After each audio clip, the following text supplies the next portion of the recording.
introduce you now to Jean Martin. She's a dear friend. I don't know anybody that I think more of or has done more for the community or single individuals, and it's just a pleasure to have you today. Thanks, Geri. I always love to be on with you. Geri and I talk good together. Yeah, we do. There's a lot to talk about. I know it. All right, we were saying that we were going to reminisce about, how far back are we going? Well, we don't have to say, but, you know. Well, we're going back to one generation farther than you. And okay. we'll leave it at that. Okay. I told Geri I thought it'd be fun to talk about summer. I write columns sometime and complain about it because I hate the sweat. I do not perspire. I hate it. And I hate the baking pavement. But then sometimes, Geri, I'll be sitting on my front porch. And front porches are one of our weapons against summer heat. I love them.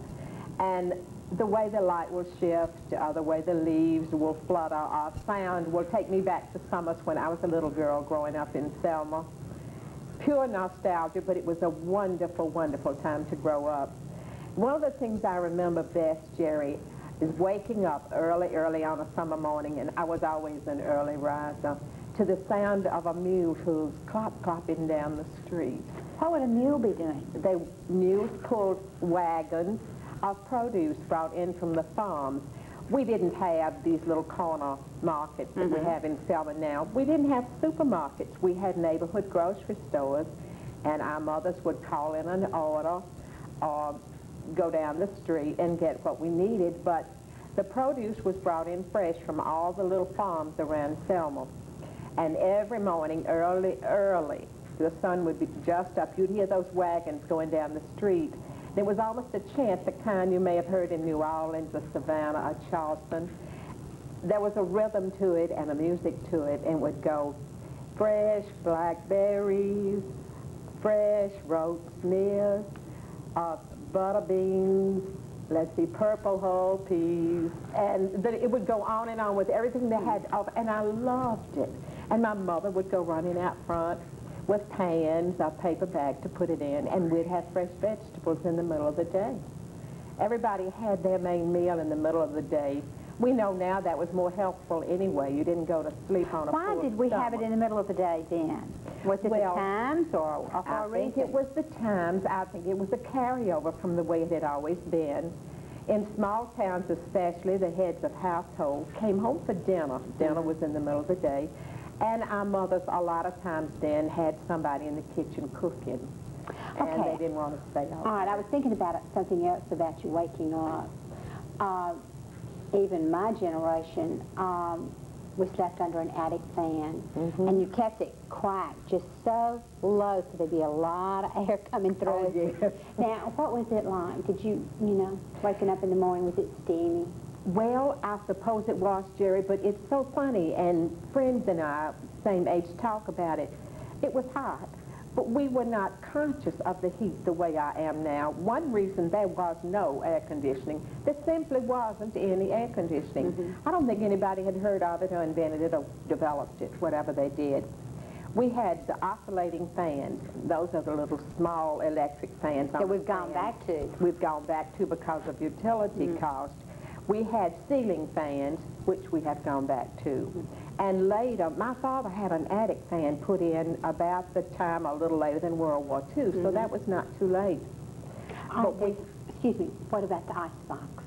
Okay, I remember my grandmother lived on a lot of land out from town, and she had an icebox, and the ice wagon would come along. Now, not a truck, but the ice wagon would come along, just like you see in the paintings now, photographs.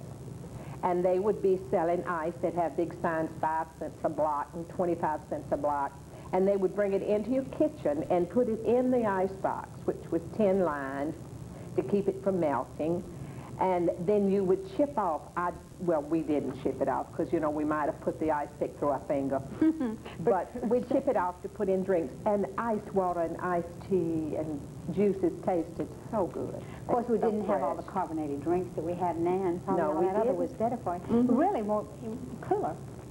It was much cooler. Let me ask you about you said your grandmother? I wondered, was her house open underneath? Yes. high up off the ground with the lattice in the front, and in the back we used to go under it and play. That's what I was wondering. Did you do that, Geri? Yeah. We'd play dolls under there and paper dolls under there because it was cool, much cooler. I loved that. We also would swim in the summer, and Selma had several public swimming pools. Well, public, they were private. You paid to go in. And was it Whitman? Whitman, and one called And that was the coldest water. It was the coldest water in the world, but it was wonderful. And Boleyn's, Carolyn and Bailey Boleyn still have it, but it's private now. And when we were a little older in grammar school, we'd ride our bicycles out there. Now think of that. I know it. In the morning, take a lunch and ride them out. But Geri, one thing I remember in the summer when I was a little girl, and these are my first memories, my grandmother would take me to ice cream socials. They had them on church lawns. The churches sponsored them. My grandmother was Presbyterian, but I remember we went to the Methodist, and probably every church that had one. They had tables set up on the lawns and this big row of crank ice cream freezers. And you could have any kind you want, and they'd fill your bowl full, and oh, it was wonderful. I can remember that. Well, I tell you, it's also fun to remember, but it's also nice to think of the conveniences now, but we do everything too quick. Oh, we rush, so no wonder we're so hot. We rush from an air conditioner out. And nervous. And nervous, and hop into an air-conditioned car and get out and go home, and you can't keep your house that cool. I can't keep my house that cool. Well, we're going to take a break, and we'll be back in just a moment.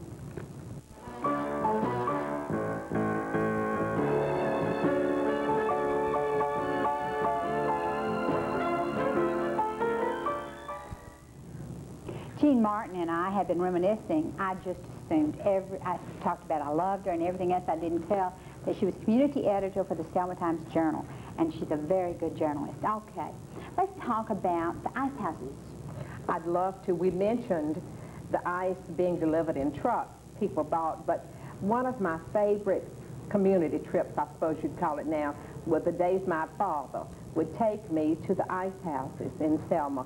I remember two. One was down, Geri, in the block that the public old city hall was in, and now that's the police department, public safety building, across the street.